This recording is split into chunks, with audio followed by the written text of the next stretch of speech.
साहस सरोकार।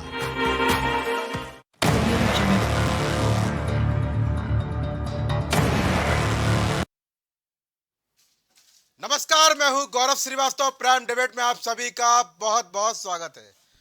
देश में समय तमाम तरह के मुद्दे ज्वलंत हैं और मुद्दों का केवल एक कारण है, 24 चुनाव। राजनीति चरम पर है। 5 राज्यों में चुनाव होने वाले हैं। साथ ही साथ यहां पर हर वर्ग को अपने पाले में करने की कवायद लगातार चल रही है। भाई क्या करें, राजनीति बहुत जरूरी है।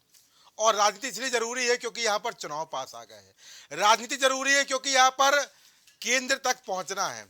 राजनीति इसलिए जरूरी है क्योंकि यहां पर बीजेपी केंद्र में हैट्रिक की बात कर रही है। और राजनीति इसलिए जरूरी है क्योंकि यहां पर बीजेपी उत्तर प्रदेश में 80 सीट जीतने की दावे कर रही है। 80 सीट जीतना है। पिछली बार 66 सीट जीत कर आए सहयोगी दल के साथ, और इस बार 14 हारी हुई सीटों पर भी अलग तरीके से यहां पर मेहनत की जा रही है।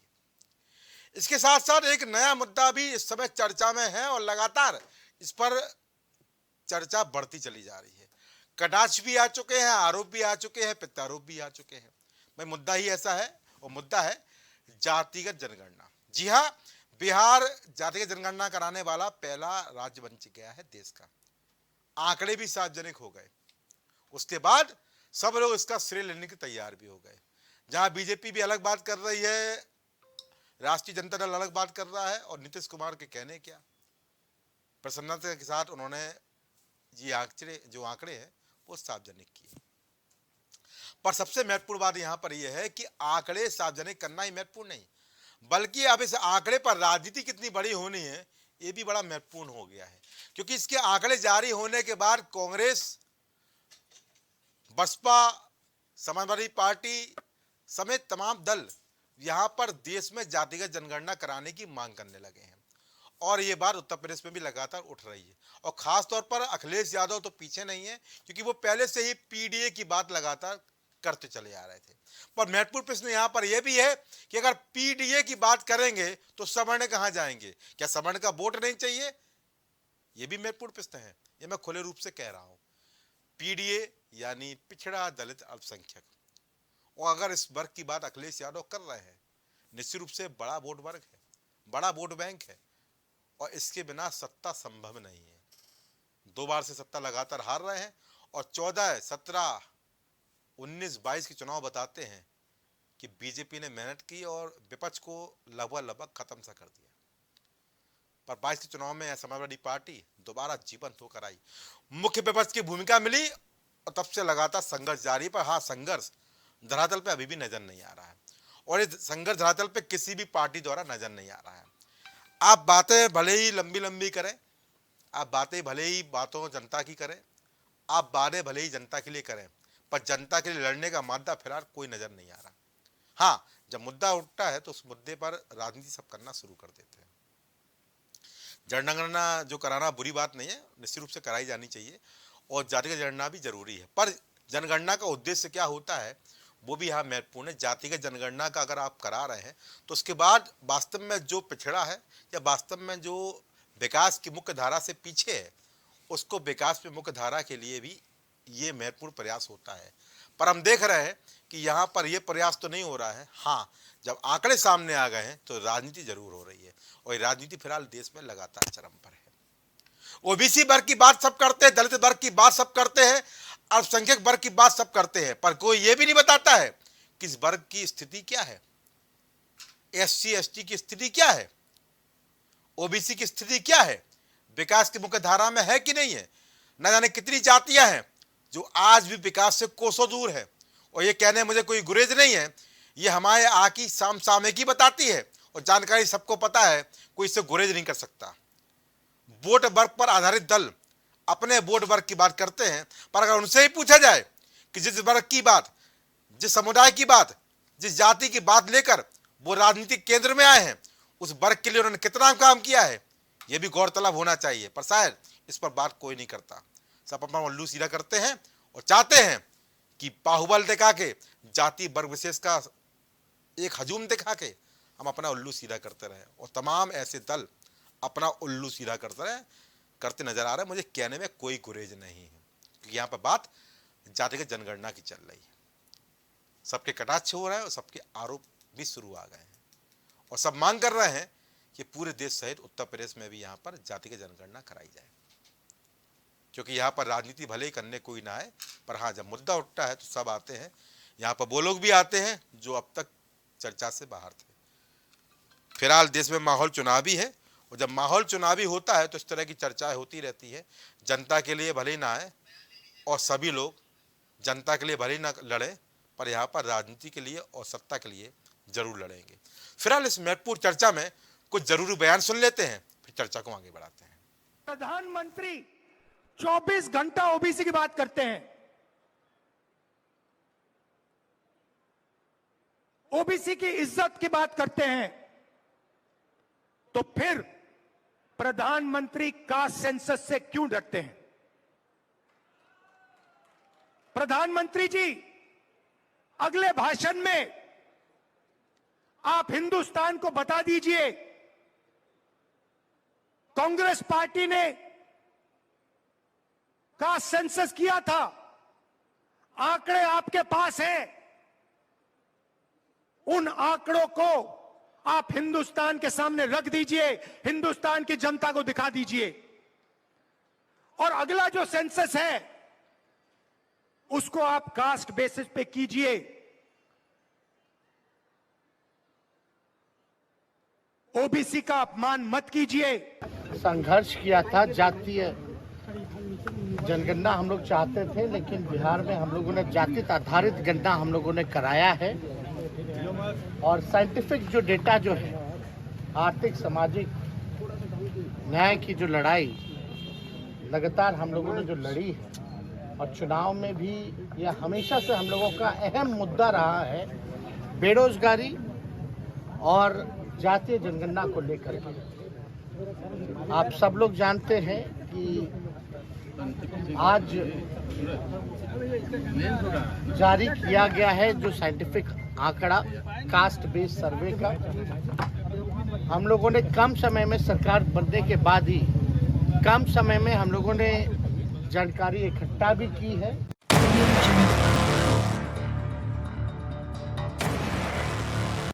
महत्वपूर्ण चर्चा विषय है और हमारे साथ मेहमान जुड़ चुके हैं। सबको रूबरू भारतीय जनता पार्टी से इंजीनियर देशबंधु दीक्षित अपनी बात रखेंगे, रविंद्र प्रताप सिंह समाजवादी पार्टी से अपना पक्ष रखेंगे, प्रवक्ता आपसे उनके फार्मन प्रवक्ता प्रितपाल सिंह सलूजा अपनी बात रखेंगे, प्रवक्ता रालोद से यहाँ पर अंकुर सक्सेना जी अपनी बात रखेंगे और डॉक्टर सुधा मिश्रा कांग्रेस से सबसे अपनी राय देंगे। आप सभी का इस कार्यक्रम में बहुत बहुत स्वागत है। तो मेरा पहला सवाल रहेगा, वो रहेगा देशबंधु दीक्षित से। देशबंधु भाई, तमाम मुद्दे तो चलेगा, अब जातिगत जनगणना का मुद्दा आ गया है, चुनौती बनेगा आपके लिए, कोई संशय नहीं है, क्योंकि यहाँ पर बिहार पहला राज्य बन चुका है। इसके पहले भी नई चीज़ नहीं है, 2011 में मनमोहन सरकार ने जातिगत जनगणना कराई थी, मसौदा तैयार किया था और कराई भी गई थी और 13 में पूरी भी हो गई थी, पर शायद फाइनल रिपोर्ट नहीं आ पाई या लाई नहीं गई और सार्वजनिक नहीं हुई। उसके बाद मोदी सरकार आई, सार्वजनिक नहीं किए गए। जातिगत जनगणना तो हुई पर आंकड़े सार्वजनिक नहीं हुए। वो पुरानी बात है, पर नई बात यह है कि बिहार में जनगणना हो गई है। कितना बेहतर मानते हो, क्या चुनौती बनने वाली है आपके लिए? कि जितनी यहाँ पर जनगणना होंगी अलग राज्यों में, उतनी जगह आपकी चुनौती बनेगी और इसकी मांग अब उत्तर प्रदेश में भी उठती नजर आ रही है। अखिलेश यादव खुद यहाँ पर पीडीए की बात कर चुके हैं, बल मिला है उनको बिहार की जनगणना आने से। देशबंधु दीक्षित, बहुत बहुत धन्यवाद। और आज की इस महत्वपूर्ण चर्चा में सर्वप्रथम प्राइम टीवी के सभी दर्शकों को नमस्कार, यहाँ बैठे सभी मीडिया पैनलिस्ट को नमस्कार। बहुत अच्छा मुद्दा उठाया गौरव जी। अच्छा। और आप ही की बात को मैं बड़े ध्यान से सुन रहा था। अच्छा। देखिए, जातिगत जनगणना होती है और हुई बिहार में। आज 2 अक्टूबर को गांधी जयंती के अवसर पर जातिगत जनगणना के आंकड़े भी पेश किए गए जी। तो यह बात तो अब देखिए सर्वविदित हो गई है कि आंकड़े आ गए हैं और सभी के जेहन में हैं और सभी लोगों को अब विदित हो चुके हैं। अच्छा। और जहां तक आपकी जो चुनौती की बात है, तो कोई चुनौती नहीं है। अच्छा। देखिए, यह जब जातिगत जनगणना आई तो हमारे आदरणीय राज्यसभा सांसद सुशील मोदी जी ने भी कहा, तब बीजेपी की कोलेशन की सरकार थी। अच्छा। अच्छा। और हमने सहयोगी धर्म का पालन करते हुए सबसे कम सीटें आने के बाद भी आदरणीय नीतीश कुमार को मुख्यमंत्री बनाया। अच्छा। और उस समय जब यह विधेयक पे चर्चा हुई तो हमारे ही वित्त मंत्री ने इसके लिए जो है वित्त पास किया था और तब जनगणना शुरू हुई थी। अच्छा अच्छा। और रही बात चुनौती की बात, तो देखिए कोई चुनौती नहीं है। उसके परिप्रेक्ष्य में मैं यही कहना चाहता हूं, भारतीय जनता पार्टी जब कोई भी आचरण करती है तो भारतीय जनता पार्टी के यशस्वी प्रधानमंत्री की हमेशा दूरदृष्टि रहती है। चाहे गौरव भाई इस बात को आप इनकार नहीं करेंगे, आवास आचरण किया गया है। अच्छा आप नहीं, आप मेरी बात पूरी हो जाने दीजिए, फिर आप प्रश्न पूछ सकते हैं। जी। आवास योजना हो, हमने किसी जाति धर्म विशेष के नाने, वो हिंदू को भी मिला, मुस्लिम को भी मिला, सिख को भी मिला, ईसाई को भी मिला। और चाहे वो दूसरी चीज आपको बता दूं, उज्ज्वला योजना में जो माताएं बहनें वर्षों से, अनेकों वर्ष तक कांग्रेस की भी सरकारें रही और विपक्षी दल की भी 17 वर्ष तक यहाँ थी। अच्छा। आपको बताएं उज्ज्वला योजना में हमने यह नहीं भेद किया कि उज्ज्वला योजना में किस जाति वर्ग को मिले, जो भी गरीब बहनें थी, जो माताएं थी, जो आंखों से चूल्हा फूकते फूकते जिनकी आंखें समझिए गंभीर से गंभीर बीमारी हुई, हमने जातिगत जनगणना नहीं देखी, उनको दिया। अच्छा। कौशल विकास केंद्र आप देखे होंगे, बहुत सारे प्रधानमंत्री कौशल में बहुत जुड़ा रहा, डायरेक्टर भी रहा, मिशन डायरेक्टर भी रहा, कई केंद्रों को मैंने संचालित किया। वहां निशुल्क बच्चों को प्रशिक्षित किया जा रहा है, वो किसी भी आयु वर्ग की हो अपना प्रशिक्षण करती है, स्वरोजगार कर रही है। ठीक है। दूसरा आपने देखा होगा इज्जत घर, महिलाएं विगत 75 वर्ष बड़े, ये शब्द कहना नहीं चाहिए, इज्जत घर के नाम पे शौचालय दिए, तो वो किसी जाति वर्ग के लिए नहीं थे। अच्छा। वो चाहे आप पीडीए कह रहे हैं, पिछड़े के लिए भी है, पीडीए जो आप कह रहे हैं दलित के लिए भी है, अल्पसंख्यक के लिए भी है, अनुसूचित के लिए भी है, एसटी के लिए भी है, ट्राइबल्स के लिए भी है। इसी तरह किसानों की सम्मान निधि, हमने ये नहीं देखा कि ये हिंदू मुस्लिम वर्ग का है या ये अल्पसंख्यक है या एससी है। अच्छा। सभी वर्गों को सम्मान निधि। तो इस प्रकार के भारतीय जनता पार्टी की पूरी केंद्र नेतृत्व और उत्तर प्रदेश के हमारे अभी ऊर्जावान आप मुख्यमंत्री आप देखे होंगे, वह कोई भी परिकल्पना करते हैं तो सभी समावेशी, यहां तक कि आपने देखा होगा, आपने इसी जाति जनगणना तो आपने 11 के पहले का भी सेंसस देखा, वही सेंसस में 10-5% आप जानते हैं जब सेंसस होता है तो एरर 5% प्लस माई 5% था। आपने 53% आया था उससे पहले जब 2001 हुआ। 11 में आप जो के हिसाब से अभी जो हुई 53 था 11 में और 63 हो गया जी।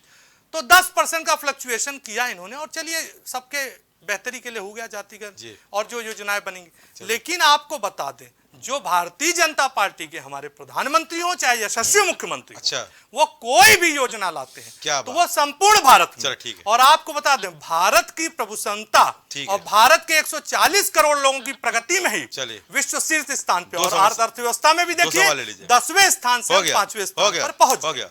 पंडित जी बड़ी अच्छी बात है कि बड़ा अच्छा लगा मुझे, सबको अच्छा लगा। मेरे 2 सवाल ले लीजिए, बड़े महत्वपूर्ण सवाल हैं। जब कांग्रेस ने जातिगत जनगणना करा दी थी, सरकार कांग्रेस की चली गई, उन्होंने अपने कार्यकाल में नहीं कराई, आंकड़े सार्वजनिक नहीं किए। बीजेपी सरकार आई, आंकड़े सार्वजनिक किए जा सकते थे, वजह क्या रही? दूसरा महत्वपूर्ण सवाल यहाँ पर आपने कहा कि हम जाति धर्म नहीं देखते हैं, हम सबके लिए समान रूप से योजनाएं लाते हैं, सबके लिए, चाहे इज्जत घर हो, तमाम तरह की योजना की आपने बात की, किसान निधि की बात हो, उज्ज्वला योजना की बात हो, आवास की बात हो। पर जब जाति धर्म की आप बात ना करके सबके लिए काम करते हैं, तो 2014 से अब तक लगातार हम देख रहे हैं चुनाव के समय आपकी अलग अलग जाति के सम्मेलन क्यों होते हैं? सब जाति सम्मेलन करा लिया करिए। उस समय तो मल्हार जाति का अलग होगा, ब्राह्मण सम्मेलन अलग होगा और ओबीसी सम्मेलन अलग होगा। और ये मैं बात कोई हवा में नहीं बोल रहा हूँ, इसके प्रमाण है मेरे पास, कौन कौन कहाँ कहाँ जाता है, और उस जाति विशेष के जो बड़े बड़े नेता हैं वो भी सम्मेलन में जाते हैं, इसमें भी दो राय नहीं है, आप भी स्वयं सामने रहेंगे।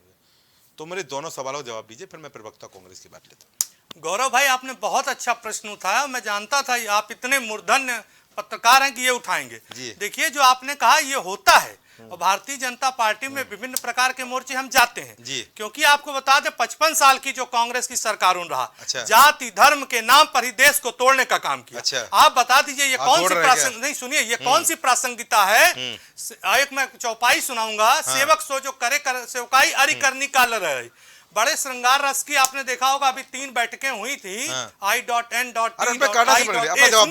नहीं सुनिए, अब वहां पे श्रृंगार रस का तक गलबेलियां हुई, फोटो सेशन हुआ, बहुत अच्छा हुआ। और आज आप देखिए बड़ा चुनाव सब एक लोग हो गए और सब अरे उनका सुनिए सब वो प्रधान- गले मिले बस हाथ मुझे मिला, 30 आपको क्या दिक्कत है भाई? नहीं, मिलना 30 नहीं सेकंड चाहिए। दीजिए। हाँ, बोलिए। श्रृंगार रस का इन्होंने उपमान दिया हाँ। और और फोटो कुछ दिया ही नहीं, अभी आप और बोल रहे आज हैं। आप देखिए मध्य प्रदेश हो चाहे छत्तीसगढ़ में हाँ। अभी आम आदमी पार्टी की सूची आ गई हाँ। और समाजवादी अरे, पार्टी ने सूची- भी अपनी सूची उड़ा दी। सुनिए हाँ। वहां चूंकि आप कांग्रेस मेरे बड़ी मजबूत है, प्रश्न को डाइवर्ट कर कमलनाथ रहे जी हैं। इनको सीट नहीं दे मेरे रहे, प्रश्न को यहाँ डाइवर्ट कर रहे हैं, PDA बंधु के भाई, प्लीज। अनुपात में कांग्रेस को भी सीट नहीं मिल रही है। अच्छा। अब आपको बताइए, प्रदेश प्रवक्ता ने कह दिया हाँ। कि बड़े नेता है, एक राष्ट्रीय पार्टी का प्रदेश अध्यक्ष छोटा नेता हो गया जी। और सपा का तो अगर ये आप श्रृंगार रस लाएं और फिर जब व्यावहारिकता है तो विभत्स रस आ जाए, तो श्रृंगार और विभत्स का तालमेल हमने तो कभी बीरस हो की नहीं बात सकता। की थी, आप देखिए, श्रृंगार और ये विभत्स रस साहित्य कहाँ से नहीं, ले आए भाई? देखिए, हिंदी साहित्य में बता रहा जी। हूँ, या तो श्रृंगार होता वही तो फिर दे कि सुदामा की देशबंधु भाई, दुर्दशा, देशबंधु करुणानिधि भाई, की करुणानिधि। मेरे दोनों हम सवाल जवाब नहीं दिया कमजोर आपने। हैं, तो वहां अच्छा आप बता दीजिए, यह तर्क वितर्क हो रहा था, आप मैंने कहा था देशबंधु जिस- भाई, जिस मैंने सीट आपसे को 2 सवाल पूछे हैं कि आप अपने कार्यकाल में, आपने राहुल गांधी जो आरोप लगा रहे हैं कि आपका कार्यकाल आया 14 से, चलो उन्होंने जनगणना कराई जातिगत, उन्होंने आंकड़े सार्वजनिक नहीं किए, चलो ठीक है, उनकी गलती, ठीक है, मान लेता हूँ। पर जब आपकी सरकार 14 में आ गई, 10 साल का कार्यकाल पूरा करने वाली है, तब आंकड़े सार्वजनिक करा दिए होते। पहला सवाल। दूसरा सवाल, यहाँ पर आप सभी जाति धर्म की बात कर रहे हैं कि सबको यहाँ पर समान अधिकार हम दे रहे हैं, योजनाएं दे रहे हैं सबको, यहाँ पर कोई हम वर्ग बयानी कोई उसमें भेद नहीं कर रहे हैं। पर जब भेद नहीं कर रहे हैं तो फिर अलग अलग जाति वर्ग के सम्मेलन करके क्या नियत करने वाले हैं, क्या नीति है? नहीं, गौरव भाई, जैसे आपने कहा पहला जो चीज हाँ, कहा जल्दी सार्वजनिक बोलिए। आंकड़े, हाँ। देखिए 2000 सेंसस आप जानते हैं हर प्रत्येक 10 वर्ष में होता है, हाँ। तो 2011 के बाद 21 में होना था, हाँ। और आप जानते थे वो इस समय विभीषिका थी। अच्छा। कि कोई भी चीज नहीं संभव 22 थी। में करा लेते। नहीं, मेरी बात को पूर्ण हो जाने दीजिए, आप 15 सेकंड दे दिए, 10 सेकंड हाँ, में बोलिए, पूरा बोलिए, करें। हाँ। तो 2021 और 22 का आपने देखा प्रथम चरण अरे में है, 11 में हुई तो चरण वही में आया। सार्वजनिक कर देते ना। तो सुनिए, नहीं हाँ। सुनिए, और रही बात, हाँ। मैंने प्रथम भाग में भी बोला, भारतीय जनता पार्टी कोई भी आंकड़े यह सोच के नहीं करती है कि जाति विशेष। चलिए, दूसरा और सवाल। आपको यह बता दें, हाँ। आप अगर ऐसे ही लेंगे तो महिला वंदन बिल पास हुआ, 30 साल तक क्यों नहीं पास कर लिया? चलिए। यही जो आज गठबंधन में एक साथ चलिए। बोले ना, जाति पे महिला को ले गए। और उसके बाद विरोध महिला करते हैं, आधी विपक्ष आबादी, का बात जाति नहीं है। करते हैं, चलिए, ठीक है। तो दोनों रस एक साथ नहीं हो चलिए सकते हैं। चलिए, आप बीरस लाते रहिए, हम करुण रस लाते रहेंगे, ठीक है। प्रवक्ता सपा रविंद्र भाई, आपने देशबंधु भाई की बात सुनी। आपने तो पीडीए की बात करते हैं, पीडीए, अखिलेश जी तुरंत लगातार पीडीए की बात करते रहते हैं।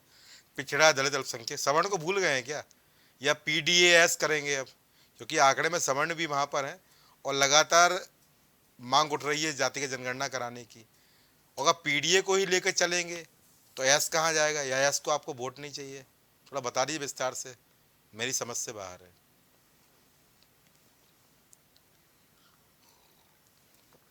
जी। जो पीड़ित वर्ग है, अच्छा, पीड़ित है।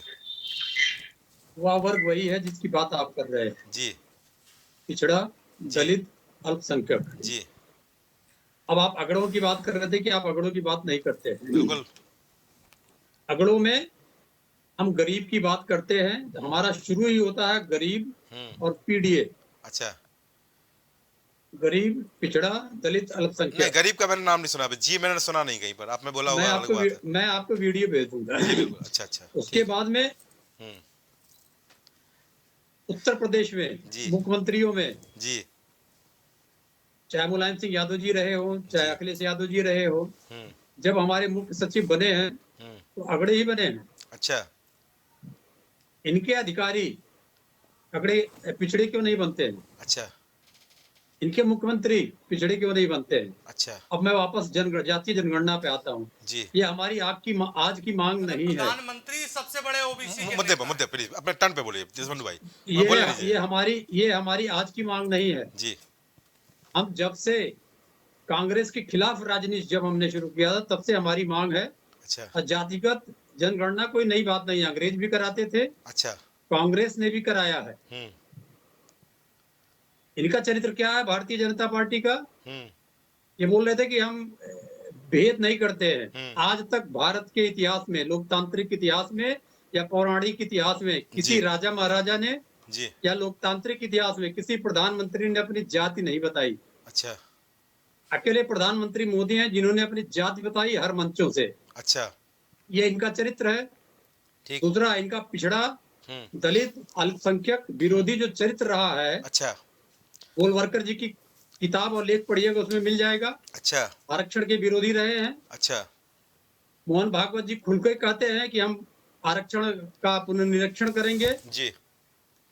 फिर बीजेपी ने, भारतीय जनता पार्टी ने 1990 में जब मंडल कमीशन लागू हो रहा था तो उसका जमकर विरोध किया, उनकी सरकार को गिराया। जी योगी आदित्यनाथ जी जब मुख्यमंत्री बनते हैं, जी।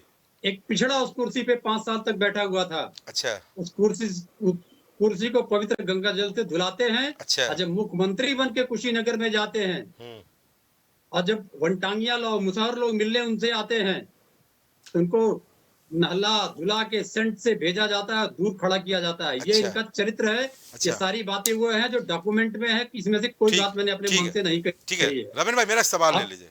मेरा सवाल छोटा सा है। आपने कही कि यहाँ पर जाति की जनगणना जरूरी है, 4 बार सरकार आपकी रही, मनसा नहीं थी क्या? करा लिए होते, कोई रोक रहा था? जातिगत जनगणना 2011 में हुआ था। जी। ये प्रश्न पूछना जाना चाहिए अच्छा कि भारतीय जनता पार्टी ने उसको मैं पूछ चुका हूँ उनसे, खोला मैं पूछ चुका हूँ खोला उनसे, क्यों नहीं? मैं पूछ चुका हूँ उनसे। क्योंकि हम ही ने अच्छा मंडल कमीशन बनाया था। अच्छा बिहार के जो पूर्व मुख्यमंत्री थे बिंदेश्वरी प्रसाद मंडल जी, अच्छा। हमारी सोशलिस्ट विचारधारा के थे, समाजवादी विचारधारा के थे। उनके नेतृत्व में जी 1978 में हम लोगों ने मंडल कमीशन बनाया था। अच्छा और जिसकी संस्तुतियां भी जब हम लोग का शासन जी 1979 में आया, अच्छा तो आदरणीय विश्वनाथ प्रताप सिंह ने 90 में लागू किया। जी। ये प्रश्न हमसे नहीं पूछ के, यह अच्छा। प्रश्न भारतीय जनता पार्टी से पूछा मैं जाना पूछ चाहिए। चुका हूँ। आप भी 4 बार सरकार रही है, 2012 से लेके 17 भी सरकार रही है। थोड़ी प्रयास करते हो सकता बन जाता, हो जाता जातीय जनगणना। मैं पूछ रहा हूँ आपसे। जातीय जनगणना तो हुआ ही था 2011 में, उसको आज तक क्यों नहीं खोलने दिया? अच्छा, ये अच्छा। तो आप सुन लीजिए। अच्छा। जो प्रश्न पूछ रहे हैं, 2015 में जी एक ट्वीट के जरिए लालू प्रसाद यादव जी ने कहा था कि मोदी जी चाहे यूएन में जाके मेरे खिलाफ पिटीशन दे दें, अच्छा लेकिन मैं जातीय जनगणना के आंकड़े प्रकाशित करवा के ही दम लूंगा। ठीक है। अगर जरूरत पड़ी तो मैं जातिगत जनगणना भी कराऊंगा। चलिए। आज वो सफल हैं और चलिए। भारतीय जनता पार्टी का बहुसंख्यक विरोधी अच्छा चेहरा खुल के सामने आया है। ठीक ये है। परेशान है। ठीक है। अब इनके पास एक ही चीज है कि ये दंगे करावे और झूठ बोलना चालू अच्छा दंगे रखें। कराएंगे, धन्यवाद। ठीक है। पूछता हूँ, चलिए। डॉक्टर दंगे सुरा शुरू मिश्रा हो गए, कांग्रेस से। गुजरात में एक दंगा हो गया। अच्छा ठीक है। डॉक्टर सुरा मिश्रा कांग्रेस से। भाई यहाँ पर रिजवंडू भाई बोल रहे हैं कि आप लोगों का कुछ मन नहीं होता है, कराया तो नहीं, पर इस तरह से देखती हैं क्योंकि यहाँ पर राहुल गांधी भी मुखर होकर जातिगत जनगणना की बात कर रहे हैं। 11 में हुई, 13 में आंकड़े सार्वजनिक नहीं हुए, फिर बीजेपी सरकार में रहे, आंकड़े सार्वजनिक नहीं हुए। बिहार पहला राज्य बन चुका है, सनसनी मच गई है और सनसनी लगातार सब जगह फैल रही है। राय क्या है? देखिए, अभी देशबंधु भाई बहुत बड़े बड़े शब्दों का प्रयोग कर रहे थे और उन्होंने श्रृंगार और उत्साह सारा रस रख दिया। हाँ, लेकिन मैं बताती हूँ कि विभत्स की जुगुप्सा फैलाने वाले भाजपाई अच्छा जब श्रृंगार और उत्साह की बात करते हैं तो हास्यास्पद स्थिति पैदा होती है। हाँ। करुणा क्रंदन और क्रंदन से नारियों को रुलाने वाले लोग जब ये लाते हैं नारी वंदन का कोई एक वो टर्न है, पर अपने हाँ, देशबंधु भाई, हाँ। तो ये लोग ये दिखाना चाहते हैं। अभी इन्होंने बहुत सारी योजनाओं के नाम लिए और अच्छा। विशेषणों का प्रयोग किया, बड़े बड़े अच्छा। यशस्वी, पहले हाँ। प्रधानमंत्री जी के लिए, फिर हाँ। मुख्यमंत्री जी के लिए। हाँ। बिल्कुल हाँ। विशेषणों का चाहे जितना प्रयोग कर लीजिए। हाँ। अगर विश्व के पटल पे यश वृद्धि हो रही होती तो ये हम सब की हो रही होती, लेकिन काश ऐसा हो रहा होता। अच्छा नहीं हो रही है? बिल्कुल। हाँ। आप सबको उठाइए और कहाँ पे हम कितने लुढ़के जा रहे हैं देख लीजिए। मुख्यमंत्री से लेके प्रेस की स्वतंत्रता से लेके जितना भी है आप देख लीजिए कि लोग हमारे बारे में क्या राय रखते हैं, उसकी बात नहीं करना है। अच्छा। दूसरी चीज, यहाँ पे जब इन शब्दों के द्वारा आप लोगों को भरवाने का प्रयास करते हैं तो एक्चुअल में जब उज्ज्वला का नाम आप लेते हैं, मैं बस आपसे पूछना चाहूंगी रिफिलिंग कितनी हुई। अच्छा। दूसरी बात मैं पूछना चाहूंगी, अभी आपने कहा कौशल विकास केंद्रों के भाई द्वारा, हमें तो मिली नहीं है। नहीं मैं आ रही हूँ। कौशल विकास केंद्रों की बात की इन्होंने, कितने रोजगारों को उससे रोजगार मिला और कितने शुरू हुए। मैं पहले बोल लूं, मैंने आपके बीच में एक बार भी नहीं बोला था। इज्जत घर की बात की, इज्जत घर बनवा रहे हैं और महिलाओं की इज्जत सरेआम नीलाम कर रहे हैं, उसकी बात नहीं करेंगे। काहे का इज्जत घर? इज्जत घर आप दिखाने के दे रहे हैं, लेकिन महिलाओं का इज्जत कितना है? अभी आपने माननीय सांसद जी को, और मणिपुर में तो आप देख ही रहे हैं, उज्जैन में तो आप देख ही रहे हैं, कोई भी राज्य अगर महिलाओं के सम्मान की बात नहीं होती है तो इज्जत घर से कोई फायदा वायदा है नहीं। दूसरी बात, आपने देखा जब जनगणना इसके पहले कराई गई, इनकी मंशा क्या थी ये स्पष्ट है। अच्छा। क्योंकि बातों को गोल गोल घुमा देना। आपने प्रश्न देखे होंगे, उसके प्रश्न क्या थे जो आपने कहा ना, जातीय जनगणना। जब हम कोई फॉर्म भरते हैं किसी भी जब हम पढ़ रहे होते हैं, उसके क्या होते हैं, आपका नाम होता है, पिता का नाम होता है, आपकी उम्र होती है, आपकी जाति होती है, आपका धर्म होता है, आपका कितना, आपके पास आवास है कि नहीं है, पैतृक निवास जो कि है, सारे, तो यही इंफॉर्मेशन होती है। मतलब ये इंफॉर्मेशन किसी व्यक्ति के परिवार के बारे में आपके पास है तो कितना पिछड़ा है, उसके पास क्या संसाधन है, कौन सा नहीं है, आप जाति के साथ सब कुछ जानते हैं। तो क्या देश में जब हम सब जान जाएंगे कि वो इस व्यक्ति को क्या क्या जरूरतें हैं और कितना पिछड़ापन किस स्तर पे है, आर्थिक रूप से हो, सामाजिक रूप से हो, और वो व्यक्ति कितना आगे पहुंचा, देश के विकास में वो कैसे आगे बढ़ा सकता है, ये आपके पास पूरे होंगे आंकड़े। और ऐसा मैं जब से मैंने होश संभाला है, मैं हर फॉर्म में जाति का ऑप्शन भी होता है, धर्म का ऑप्शन भी होता है, और मेरे पिता के व्यवसाय का भी ऑप्शन होता है। तो ये तो ऑप्शन बहुत पहले से है। और जब ये हो भी गया था तो आंकड़े ना दिखाए गए, इसकी वजह हम भी जानते हैं कि भारतवर्ष में कई धर्म, कई जाति, कई तरह के सांस्कृतिक पृष्ठभूमि वाले लोग रहते हैं, और अगर रहते हैं तो उनकी सांस्कृतिक, सामाजिक, आर्थिक व्यवस्था को जानने के लिए सरकारों का कर्तव्य है। जो चीज नहीं हुई उसको बेहतर करने के लिए आपने क्या प्रयास किया, और अगर हुई थी तो आपने क्यों नहीं किया, प्रश्न ये बनता है। इतनी योजनाओं के द्वारा और बड़े बड़े शब्दों में, हमेशा कहती हूँ ना कि शब्दों का बड़ा इस्तेमाल करके हम बड़े नहीं बन जाते हैं। शब्दों को कितना सामाजिक रूप में आपने दिया है, उसका कितना प्रतिफलन हुआ है, कितना उसका फल लोगों को, कितना परिणाम मिला है,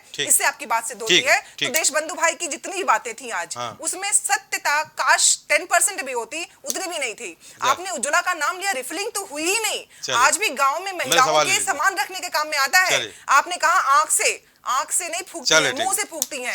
फेफड़ा भी खराब हो रहा है, आंखें भी खराब हो रही हैं, आपकी कुव्यवस्था की वजह से। कुशासन आपका है, आपकी अव्यवस्था है, आपकी सिर्फ और सिर्फ जुमले हैं। चलिए, मेरे सवाल जो जी, मासूम से सवाल बोलूंगा। बिल्कुल मासूम सा उत्तर भी होगा। मासूम सवाल मेरा ये है जी, रविंद्र भाई मुस्कुरा रही है कि मैं जब जानते हैं मासूम पूछता हूँ, बड़ा पूछता हूँ। जी, पहला सवाल तो आपसे ये है कि राहुल गांधी यहाँ पर जातीय जनगणना की बात कर रहे हैं। जी, 10 साल होने वाले, विपक्ष में बैठे हुए, जी, चुनाव के समय जातीय जनगणना याद क्यों आई, पहला सवाल। जी, और जहां जहां आपकी सरकार है, जी, छत्तीसगढ़ में, जी, राजस्थान में, जी, अभी हिमाचल में बनी है, कर्नाटक में बनी है, जी, तो छत्तीसगढ़ में और राजस्थान में पिछले 5 साल से है, जी, वहां पर जातिगत जनगणना क्यों नहीं कराई गई, पहला। जी। दूसरा सवाल, और जहां पर अभी आपकी सरकार बनी है हिमाचल में जी, और कर्नाटक में, जी, वहां पर जातिगत जनगणना कब कराएंगी? जी। क्या केवल केंद्र को कोसती रहेंगी, बीजेपी कोसती रहेंगी, या खुद भी कदम उठाएंगी? बता दीजिए। बिल्कुल, हाँ। हमारे तो कदम, मासूम सवाल है, बोलिए। बिल्कुल मासूम सवाल का मासूम सा उत्तर कि जो कदम उठाए गए थे और जो जनगणना कराई गई थी, हाँ। पुनः उसे कराने से पहले जो कराया गया था वो सरकार का उत्तरदायित्व था, वो तो उसने कराया नहीं। अच्छा, ठीक है। और दूसरों पे उसको डाल देना और इस तरह की बातें करना। छत्तीसगढ़ में और राजस्थान में क्यों नहीं कराई भाई? जब हम आज बातें कर रहे हैं क्योंकि इस सरकार की नेक नियति पे जो सवाल खड़े हो रहे हैं, वहाँ तो आपकी सरकार है भाई। मैं बता रही हूँ, आ रही हूँ। आइए, बिल्कुल, बिल्कुल आप जब कहते हैं तो हमारा जो देश है, केंद्र में एक व्यवस्थापक है आपका जो अन्य राज्यों को चला रहा है, ठीक है। और जो व्यवस्थापक है उसके हाथ में तानाशाही का जो अस्त्र है, अच्छा। वो अपने अस्त्रों से अभी पत्रकारों के ऊपर रोक देता है क्या? बता रही हूँ, डाइवर्ट मत करिए मुद्दा। नहीं, मुद्दा डाइवर्ट करिए। नहीं कर रही हूँ। हाँ। मैं आपको बता रही हूँ रोका है कि क्या जो आपको? अघोषित, बिहार को रोका था क्या केंद्र वालों ने? अघोषित आपातकाल हम गठबंधन में है जो हुआ है, ऐसा नहीं है कि हमने नहीं कराया है। और हम जब उस बार की बात कर रहे हैं और हमने अपने आपने कराया बिहार में, केंद्र सरकार में जब कराई गई चीजों पे हमारी ही बातों को न दिखा पाना, अच्छा। उस पे न काम कर पाना, चुनाव प्रचार में 21-22 में कोरोना का कोई भी हाथ नहीं था, तब तो चुनाव प्रचार हो रहा था, गोले में हम लोग घूम रहे थे, हिमाचल में और चुनाव प्रचार हिमाचल में और तब ये बातें कर्नाटक में जनगणना कब कराएंगे? बताइए। हमारा संगठन और हमारे राज्य सरकारों को जब इस पे, क्योंकि हम बातें कर रहे हैं, हमें वो चीज चाहिए क्योंकि हमें सांस्कृतिक और सामाजिक रूप से अपने देश को और सुदृढ़ बनाना है। अच्छा। तो जैसे ही ये मानते हैं कि राजस्थान और छत्तीसगढ़ में आपने नहीं कराया, फॉल्ट है आपका?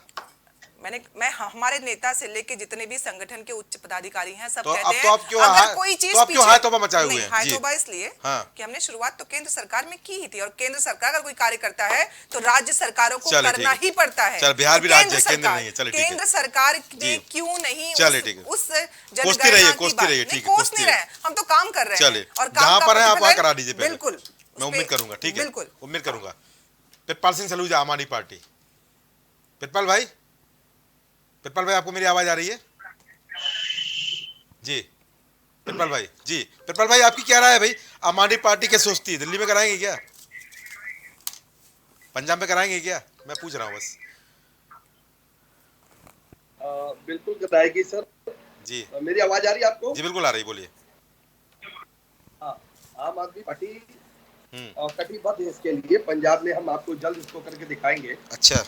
अभी मैं भारतीय जनता पार्टी के देश बंधु भाई तारीफ कर रहे थे हाँ कि देश बिहार एक पहला राज्य है जहाँ पे जी उन्होंने अनुसूचित जनजाति और अनुसूचित जनजाति और अल्पसंख्यकों के लिए उन्होंने जो जनगणना का काम किया वो बहुत अच्छा रहा। अच्छा और सुशील मोदी ने इसकी सराहना भी की। जी आप और हम सबको पूरे देश को पता है कि यही वो भारतीय जनता पार्टी है जिसका दोहरा चेहरा अच्छा हाई कोर्ट में भी दिखा, सुप्रीम कोर्ट में भी दिखा। लीजिए। पूरी तरह से इन्होंने इसका विरोध किया और नीतीश कुमार इसके बधाई के पात्र हैं। लगातार उस चट्टान के साथ लड़ते रहे, टकराते रहे और तो गतवा उन्होंने इसको पूर्ण रूप से किया और 2 अक्टूबर को गांधी जयंती के दिन इन्होंने उसको प्रकाशित भी कर दिया।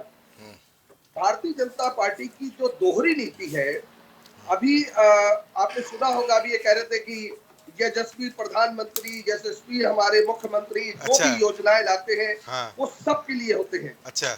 अभी करीबन 6 दिन पुरानी बात है, कानपुर में अनमोल दीप सिंह जो एक दवा व्यवसायी थे, उनके ऊपर भारतीय जनता पार्टी के एक पार्षद पति, अच्छा। तो पार्षद स्वयं उसकी पत्नी भी उस गाड़ी पे थी, ओवरटेक करके रोड रेस में उसको रोका जी तो इतनी बुरी तरह उसको मारा कि उसकी एक आंख निकाल दी जी। एक आंख मात्र 30% की रोशनी में बची है जी। एयर लिफ्ट करके परिवार उसको दिल्ली लेके जाता है सरगंगाराम में।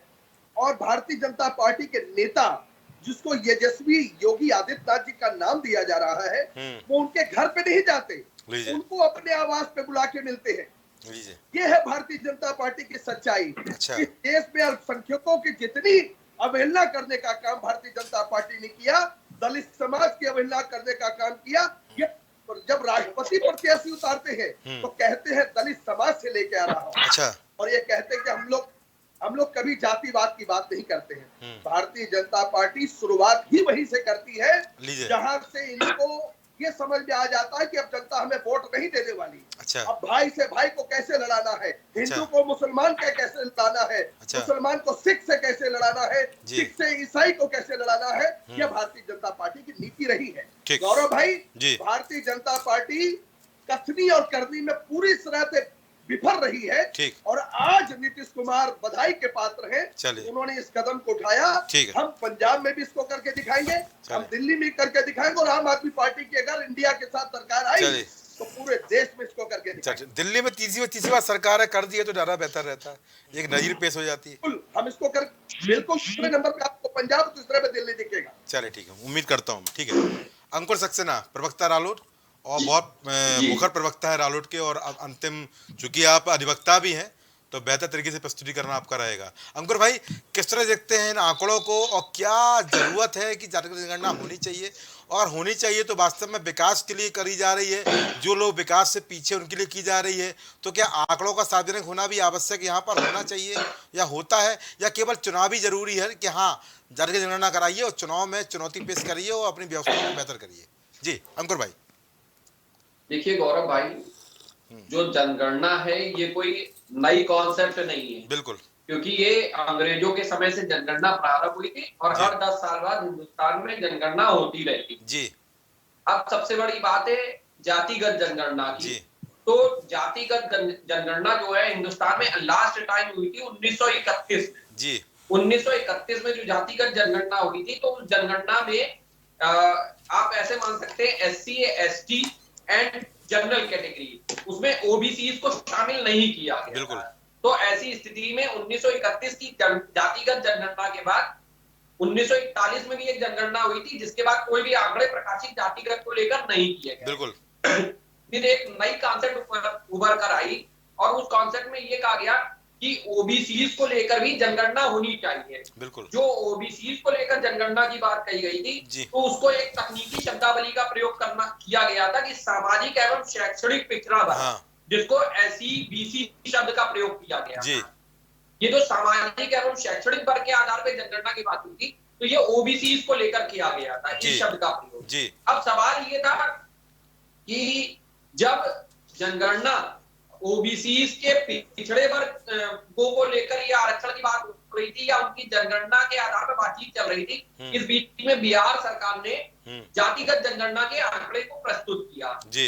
ये जो जातिगत जनगणना के आंकड़े प्रस्तुत किए, अगर मैं तटस्थ भाव से इसका अवलोकन करता हूँ, एक कॉमन मैन की हैसियत से अवलोकन करता हूँ, तो कहीं ना कहीं ये जो आंकड़े आपने जारी किए हैं, अब इसका समाज में बड़ा विरोधाभास होगा। बिल्कुल होगा। पॉलिटिकल पार्टीज हैं, जो राजनीतिक दल हैं, वो उस तरफ उनका रुझान बढ़ेगा जो उनको वोट बैंक में तब्दील कर। बिल्कुल बिल्कुल।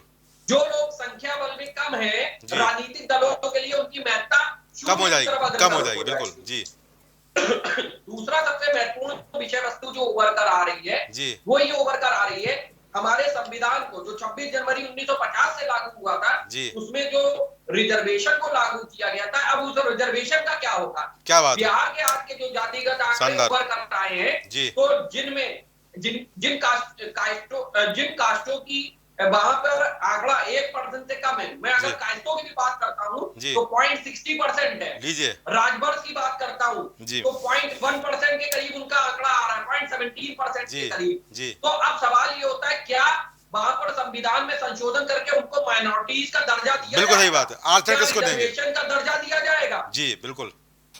अगर तो इसका मतलब है कहीं ना कहीं आपने जो जातिगत आंकड़े जारी किए हैं, उससे संविधान की जो मौलिक व्यवस्था है वो पूरी हिल गई है। बिल्कुल गई है। इसका आपको बहुत दूर का परिणाम नजर आएगा जी। इसके साथ में एक बात और भी कहना चाहता हूँ, जैसा कि सुधा जी ने अभी स्पष्ट किया, और जो परिचालन में रहता है वो वास्तविकता है कि जब जातिगत आंकड़े आप जारी करोगे तो एक फॉर्म भराया जाएगा।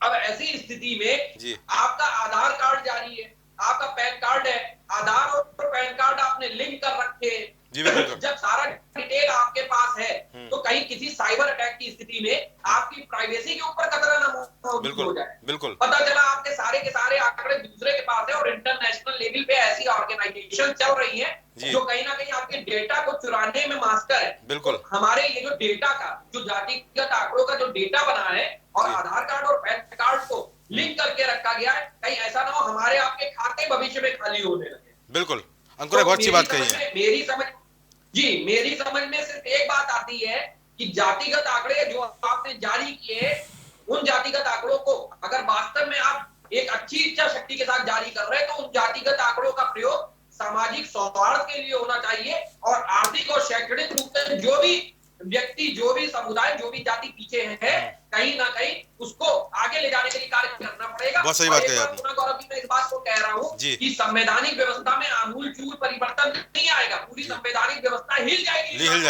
सही कहा आपने। केवल एक स्टेट का ये मामला है भाई। उत्तर प्रदेश में 17%, 17.5% माइनॉरिटीज है। ऑल ओवर इंडिया भी आप अगर बात करते हो तो लगभग यही रेशियो बैठता है। मुस्लिम कम्युनिटी की मैं बात कर रहा हूँ, अगर मुस्लिम भाई 17.5% है और 17.5% को माइनॉरिटीज में दिया गया है, 3.5% के करीब, जहां तक मेरी जानकारी है, हो सकता है सरगुजा साहब इसको करेक्ट करें, करीब 3.5% के करीब में बौद्ध, जैन और सिख तीनों कम्युनिटी के लोग आते हैं, तीनों रिलीजन के आते हैं और इन लोगों को मानिए माइनॉरिटीज का दर्जा है। तो अब ऐसी स्थिति में जो 0.60% का रेशियो लेकर आप कायस को चल रहे हो, आप 0.17 का लेकर राजभर को चल रहे हो। इसके अलावा बहुत सी ऐसी जातियां जिनका आपने नाम नहीं सुना, 1% के अंदर है। क्या आप उनको अल्पसंख्यक का दर्जा देंगे? और क्या आप उनको संवैधानिक व्यवस्था के तहत माइनॉरिटीज को प्राप्त होने वाले राइट्स देंगे? क्या उनको नौकरी में आरक्षण देंगे या फ्री? अंकुर भाई, आपने बात कही तो वैमनस्य भी फैलने की उम्मीद पूरी रहेगी।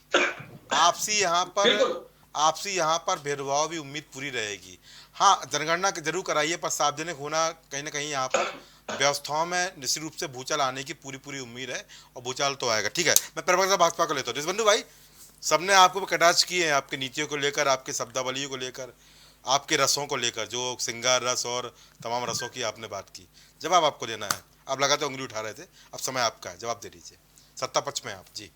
नहीं, देखिए, मैंने सुना, मैं चाहूँगा धैर्यपूर्वक सुने। हाँ, क्योंकि जवाब देना है मुझे तो थोड़ा सा समय दें। बिल्कुल बोलिए। देखिए, अभी मेरी बहन ने कहा, मुझे लग रहा था उन पे बोलेंगे, बड़ी जुगुप्सा समझा रही थी, तो मैं भयावह रस बता दूं। भयावह रस डराएगी क्या? इनके युवा राजकुमार कौन से संवैधानिक पद पर बैठे थे कि देश के प्रधानमंत्री का लेटर उन्होंने सार्वजनिक रूप से माफ कर दिया? अच्छा, ये कौन सा समीकरण था? अच्छा, या वो कौन सा दायित्व था? अच्छा। और दूसरी बात आप कह दूं, हमारे अभी रविंद्र महानुभाव समाजवादी के पार्टी के एक सज्जन कह रहे हैं ये बताइए, जीवन भर अब श्रद्धेय हो गए, स्वर्गीय हैं, मुलायम सिंह यादव ने इसी बिल का विरोध किया था। अच्छा। और महिला आरक्षण की आप बात करते हैं, उसमें हिंदू समाज भी है, मुस्लिम भी है, दलित भी है, पिछड़ा वर्ग जी, किनका इन्होंने सपोर्ट किया था। अच्छा। और आपको बता दें, केवल सत्ता की लोलुपता ये थी कि रोज रात को ये ब्लैकमेल करते थे कि अगर लोकसभा में बिल पास हो जाएगा, महिला नारी सशक्तिकरण बिल, तो सरकार गिरा देंगे। अच्छा। और आज आपको तीसरी बात बता दूं,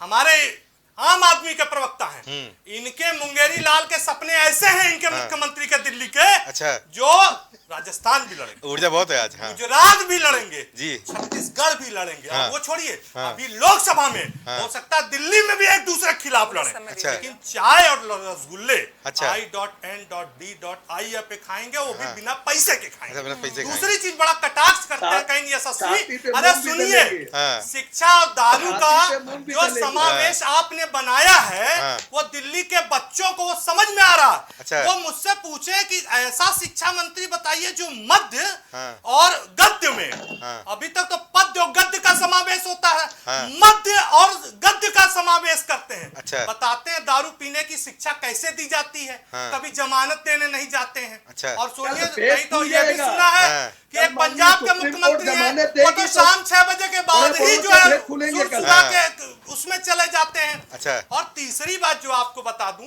जो आपने प्रासंगिकता बताई और बड़े समाजवादी के महानुभाव करे, अरे नीतीश कुमार की प्रासंगिकता चली गई। अच्छा। सहयोगी धर्म का निर्वहन अगर किया तो भारतीय जनता पार्टी ने किया। अच्छा। आपको बता दें, मुख्यमंत्री उनको बनाया, उनकी सीटें कम होने को। और आज अगर जाति जनगणना, अभी हमारे अधिवक्ता मित्र एक कोई कह रहे थे, तो आपको बता दें विराटवासी नहीं, और 17 राज्यकाल आपको बता दे, लालू राज का जो बीमारू राज्य इसीलिए है। अच्छा। अब राज्य तुम आते, अरे कैसी आप बात कर रहे थे, सालों से आप समर्थन सरकार बनाए हुए हैं। गौरव भाई, बीमारू राज्य कैसे बोल दिया भैया आपने? गौरव भाई 10 सेकंड दीजिए, फिर वही लालू राज आ जाएगा। इसी लालू राज को खत्म करने के लिए जनता ने वहां सुशासन बाबू के नाम पे नीतीश कुमार को चुना। लेकिन आज उनकी स्थिति क्या है कि वो जातिगत जनगणना ले तो आए और 2 अक्टूबर को प्रेषित भी कर दिए। और हमारे जो सपा के महानुभाव कर रहे हैं, अरे भैया इनके भी एक अल्पसंख्यक हैं, आजम खां के भी यहाँ कभी हाल चाल ले आते, नहीं जाते आप लोग। अच्छा। आजम खां को आप मुख्यमंत्री घोषित कर दीजिए, नहीं करेंगे। अच्छा। जब दुर्गति भी होती है तो ये आपको बता दूं, यह इनके पुरातन मुख्यमंत्री ने भी किया, और जो वर्तमान मुख्यमंत्री हैं इनको वोट चाहिए। और MY समीकरण का जो जोड़ इन्होंने किया। अरे पूर्व मुख्यमंत्री बोलिए। नहीं गौरव भाई, एक अखिलेश जी मुख्यमंत्री बन गए क्या? गौरव भाई एक चीज बता दें, जाति धर्म के नाम पे 17 साल को यहाँ भी, और आप बार बार हमारे मुख्यमंत्री के बारे में कह रहे थे, 37 साल बाद वोट किया है, 50% से ज्यादा केंद्र में भी वोट पाए। अच्छा। चाहे समाजवादी पलटा हो, चाहे मेरी दीदी हूँ, अच्छा। उस 50% में सभी ने दिया हमें, अच्छा। जाति हिंदू मुस्लिम सिख ईसाई। चलिए। और रही बात आप कहते हो साथ देने का, 38 दल हमारे साथ, ये गौरव भाई तार्किक अब क्षमता ले लीजिए, 38 दल हैं जिनकी भागीदारी बहुत कम थी। अच्छा। ये बार बार उठाते थे, उनका तो कोई अंश नहीं। हम सत्ता के लालच में नहीं करते, आप अच्छा। सत्ता के लालच में कॉफी और अच्छा, मेरा कर सकते हैं। अच्छा। लेकिन मध्य मेरा सवाल ले लीजिए और राजस्थान फिर मैं प्रितपाल भाई को लेता हूं। जी 5 राज्यों में ये एक दूसरे चले, हो गया हो गया, फोटोगोल कर रहे हैं। आ गया। अरे उनके फोटोगोल करे, क्रिकेट खेले, आपको क्या मतलब है भाई? अरे ठीक है। और ये जो सारी बल्लू भाई, हो गया ऊर्जा आ गई, ऊर्जा आ गई। बांटने की और बांट नहीं सकते। ठीक है, हो गया। मैं बोलूं? चले, हो गया देशबंधु भाई। अरे वो क्रिकेट खेले, फोटोगोल करें, आपको क्या दिक्कत है भाई? अरे गौरव करने दीजिए।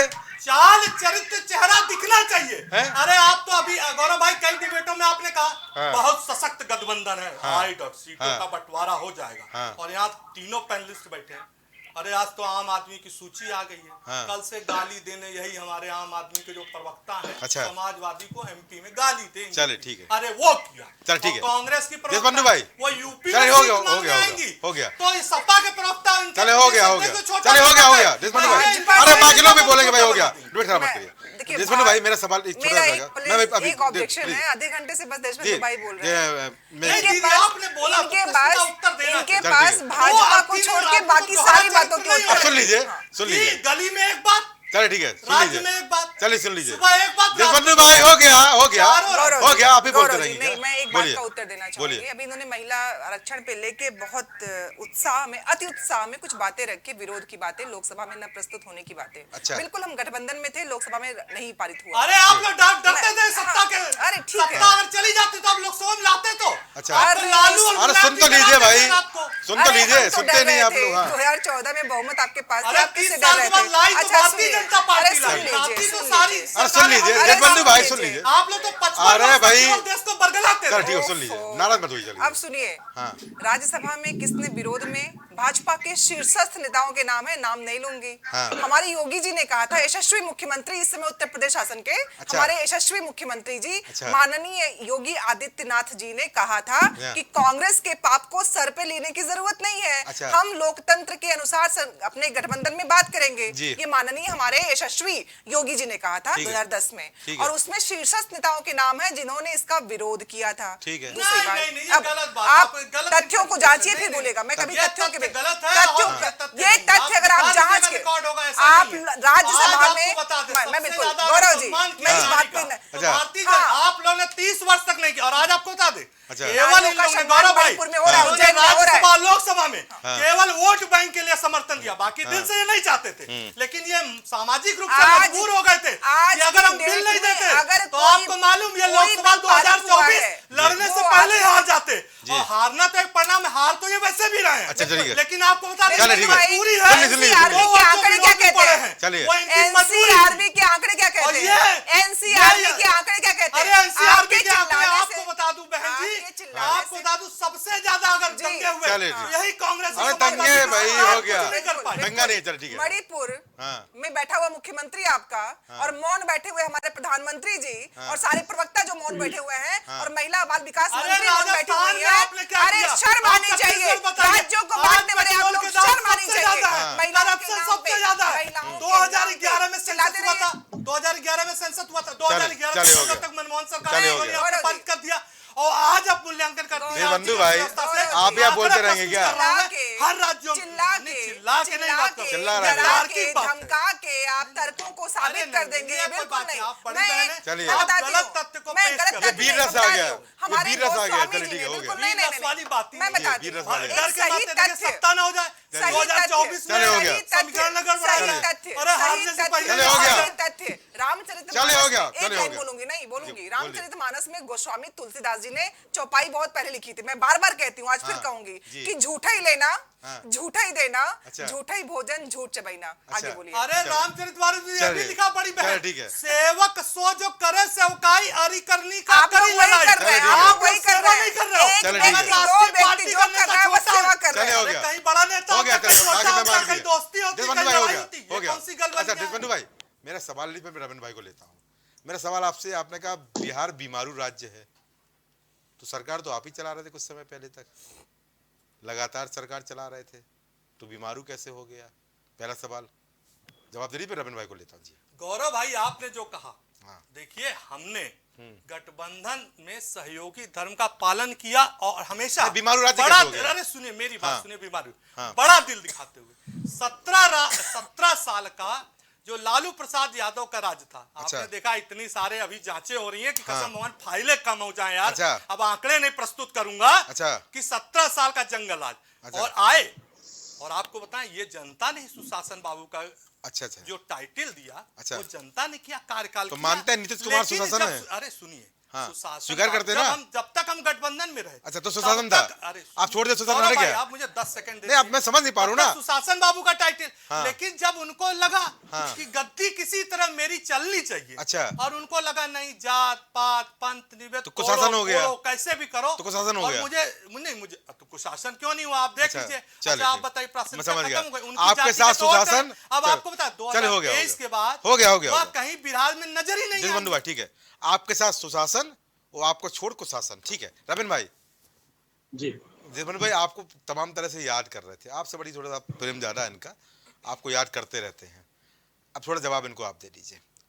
असल में धैर्य की बहुत कमी है, अच्छा पहले धैर्य उत्पन्न करें। जी, बात हो रही थी जातिगत जनगणना की, 74 साल से देश ने कर तो लिया, कितना मुझे धैर्य लगता है लेंगे? कि कितना जातिगत धैर्य लेंगे? जनगणना छोड़कर जी देशबंधु भाई आराम से देशबंधु भाई, देशबंधु प्लीज भाई प्लीज देशबंधु, जी बीच में अगर तुम्हारे अंदर ये कंफ्यूजन हो जी। कि तुम बीच में हस्तक्षेप करके अपनी बात मनवाओगे, जी नहीं मैं ये नहीं मना तो रहा हूं। हालत में डाल के बात अरे, मनवाने नहीं, के आदि अच्छा, है। ठीक है। नहीं नहीं ऐसा देखिए, ये शब्द मत कहिए, चलिए, मर्यादित रविंद्र भाई, रहिए, आप भी आप हमारे बहुत पुत्र। वरिष्ठ हैं तो और बीच मर्यादा में का आप मत बोलिए, देशबंधु भाई प्लीज, देशबंधु भाई प्लीज, देशबंधु भाई प्लीज, जी देशबंधु भाई बीच में बीच में कूदना मत। चलो ठीक है, हो गया, हो गया। नहीं बोला तू जाता। अपने तू रख अपने शब्दों की मर्यादा। चलो ठीक है, हो गया। आप में नहीं है, देशबंधु भाई प्लीज, आप बीच में बात बोलिए, देशबंधु भाई सुनना। प्लीज। यही अब बोला बात सुनने ना, की आप- आदत सुनिए, सुनिए, क्षमता आप रख, टर्न हो गए हमें तो देशबंधु भाई। डिबेट में आना छोड़ दे। नहीं नहीं नहीं नहीं नहीं आपके बोलिए, कहने से थोड़ी ना होगा। रविंद्र भाई प्लीज बोलिए, अगर भाई निकालने तो होगा, सुनो, देशबंधु भाई प्लीज। ऐसा सुनिए, जी। तब आपको बता पहले दूं, ध्यान से सुनो। आप मानसिक जो रूप से कह रहा हूं विक्षिप्त सुनो, है यार, बुद्धि बोलना की बात नहीं सुनो। आता, धैर्य रख भटकाओ तो मत दिया जनता 74 को। वर्ष, नहीं क्या आता है, जनता को भटकाओ क्या मत। आता है, 100 वर्ष के बाद भी धैर्य रख लेना। अरे आपका तुम्हें जीवन कुछ होगा, आता हो सकता है। नारी बंधन बिल पे अरे बात कर रहे हो। 2023 के बाद मणिपुर में 21 का धैर्य रख बलात्कार लेना। होता है, शब्दों उज्जैन में का बलात्कार मर्यादा होता है। देशबंधु भाई जवाब नहीं दे उत्तर प्रदेश पाओगे, में बलात्कार होता अगर है। आप सुनोगे नहीं तो जवाब आपको देना है, देशबंधु भाई अरे सुन लीजिए, इसको जवाब आपको क्या देना है। करिए? चले आते हैं। देखिए गौरव जी, गलती आपकी है, जी। आप इस व्यक्ति को बोलने देते हैं। जी। यह व्यक्ति आपकी डिबेट खराब करता है, आपकी टीवी के, आपके प्राइम टीवी की छवि खराब करता है। देशबंधु भाई प्लीज रुक जाइए, हाँ बोलिए रविंद्र भाई, बोलिए बोलिए रविंद्र भाई बोलिए। समर्थन देखिए, करता पहले हूं। तो पहला प्रश्न आपसे है जो जी। आप बार बार पूछ रहे हैं, जी किन राज्यों में जातिगत जनगणना होगी। जी जब केंद्र सरकार ने कराया था तो सारे राज्यों में हुआ था। जी, तो यह पूछने का प्रश्न नहीं है, ये पूछा जाना चाहिए। जब बिहार करा कि चुका जो बिल्कुल 2000 पूछूंगा भाई, जब बिहार ने इंडिविजुअल करा लिया तो बिल्कुल पूछने का आदी हूँ भाई। हाँ, पूछ अब सकता सुन हूँ। लीजिए, पहले मेरी बात सुना दीजिए, सुना सुनिए। दीजिए, सुना दीजिए। जब 2011 में जातिगत गणना राज्यवार हुआ था, जी। तो क्या 2024 से पहले भारतीय जनता पार्टी उन आंकड़ों को जारी करने का मादा रखती है कि नहीं रखती है, यह बिल्कुल। प्रश्न पूछा जाना चाहिए। पूछा है मैंने। फिर आपने पूछ लिया जी। दिल्ली में जातिगत जनगणना होगी कि नहीं होगी, वो जी। करवा नहीं सकते हैं क्योंकि जी। वहां का शासन एलजी के हाथ में है। जी बिल्कुल। अब आए, अगर हर राज्य जिस प्रकार से बिहार में हुआ, जी एक आंकड़ा तो ऊपर के सामने आ गया ना कि 85% वो लोग हैं जो वंचित, शोषित और दलित हैं। अच्छा। ये आंकड़ा उभर के आ गया ना। लेकिन मेरा अभी भी मानना है कि ये जातिगत जनगणना जो है केंद्र सरकार द्वारा करानी चाहिए, जिससे सरकारी आयोग 85% वंचित शोषित वाला आंकड़ा नहीं आया है। 85% कौन सी जाति बिरादरी है, ये आंकड़ा आया है। ये आंकड़ा कहाँ आ गया किसमें 85% वंचित शोषित हैं? रविंद्र भाई जवाब दीजिए जी। 85% वो लोग हैं हाँ। जो पिछड़े हैं, अच्छा दलित हैं, अच्छा वनवासी हैं अच्छा और अल्पसंख्यक हैं। अच्छा तो अभी ये 85% हैं। अच्छा और इससे पहले जितने भी कमीशन बने हुए हैं हमारे, जी जो अभी रोहिणी कमीशन पेंडिंग है जी। राष्ट्रपति महोदया के यहाँ, अच्छा उसमें भी ये बातों को लिखा हुआ है। इससे पहले जितने कमीशन है कि इन जातियों में जी जो आधार है वो 3% लोगों के पास में भी नहीं है, चाहे आर्थिक आधार हो चाहे सामाजिक आधार हो। अच्छा अभी हमारे आपके मित्र बता रहे थे जी कि जन कल्याणकारी जो योजनाएं बनती हैं जी वो 1931 के जातीय जनगणना के आधार पे बनती हैं। बिल्कुल। तो 1931 मतलब लगभग 91-92 साल पुराने जातीय जनगणना के आधार पे क्यों बनती हैं? बिल्कुल सही बात है। तो जब जन कल्याणकारी योजनाएं हमारी बन रही हैं इतनी 100 साल लगभग पुराने के आधार पे, तो 11 के आधार पे क्यों नहीं बन रही हैं? बिल्कुल। और जब जन कल्याणकारी योजनाएं जातियों के आधार पे बन रही हैं तो उनका बात करना क्यों गलत है? ठीक है ठीक है। और उनमें से अभी तो हम 27% ही दे रहे हैं और ओबीसी और सब मिला के 50% से ज्यादा रिजर्वेशन नहीं कर सकते हैं। अच्छा। जो अभी संविधान कहता है जी। और जहां पर कोई दूसरी बिरादरी अल्पसंख्यक है वहां पर क्या करेंगे? व्यवस्था करेंगे, बदलेंगे क्या आरक्षण को? जैसा अंकुर भाई अभी अल्पसंख्यक को आरक्षण नहीं है। हाँ। अगर अल्पसंख्यक पिछड़े में आता है, दलित में आता है तो उसको आरक्षण मिलेगा। अच्छा। ओबीसी में आता है तो आरक्षण मिलेगा। तो धार्मिक आरक्षण नहीं है अभी हमारे वहाँ। जो सुविधाएं मिलती हैं वो तो मिलेंगी ना। सुविधाएं तो जो मिलेगी। अभी हम जातिगत आरक्षण की बात कर रहे हैं, हमें इनकी तरह इधर उधर जाना नहीं है। जी रविंद्र भाई, फिर इन्होंने अभी एक आपने बात कही। 1931 से लेकर अब तक की बातें कही। 1931 से अब तक बीजेपी सरकार भी रही, कांग्रेस सरकार भी रही। तो ये सवाल दोनों सरकारों पर है कि अकेले बीजेपी पर है? क्योंकि मुझे आप अकेले बीजेपी पे है। अच्छा, कांग्रेस पे नहीं है? कांग्रेस पे नहीं, कांग्रेस ने 2011 में जनगणना कराया ना। पहले करा लिए तो कोई मन रोका था क्या? पहले करा लिए होते। अगर आप देखेंगे तो जातिगत जनगणना बहुमत जो सरकार कराया रही है, गया था, इंदिरा सरकार रही है, राजीव गांधी सरकार रही है, नरसिम्हा राव सरकार रही है, उस समय करा लिए होते, कोई रोक रहा था क्या? तो 1953 में काका कालेकर जो कमीशन बना था जी 1953 में, उसमें भी तो हुआ था। बिल्कुल, मैं ये नहीं कह रहा, मैं जब काका कालेकर आयोग में हुआ था तो कांग्रेस की सरकार थी जी। 1931 की आप बात कर रहे हैं तो 1931 के 51 साल आप जो गिना रहे हैं, आप सीधे 2011 पे आ जा रहे हैं। मेरा कहना ये है कि इसमें अगर दोष बीजेपी का है तो यहाँ पर दोष कांग्रेस का भी। ठीक है, मैं कृपाल सिंह सलूजा का लूंगा। कृपाल भाई कुछ बोल रहे थे आप। एक चीज बोल लेने दीजिए, फिर आपका एक सेकंड समय दे दीजिए। बोलिए जल्दी बोलिए। जो इन्होंने भ्रांति पैदा किया अच्छा कि जब ये आखिरी बार नारी बंधन बिल आया था, मैं चाह नहीं रहा था इस पे बोलना क्योंकि भटकाना है। अच्छा, तो आदरणीय मुलायम सिंह जी ने जी समर्थन दिया था।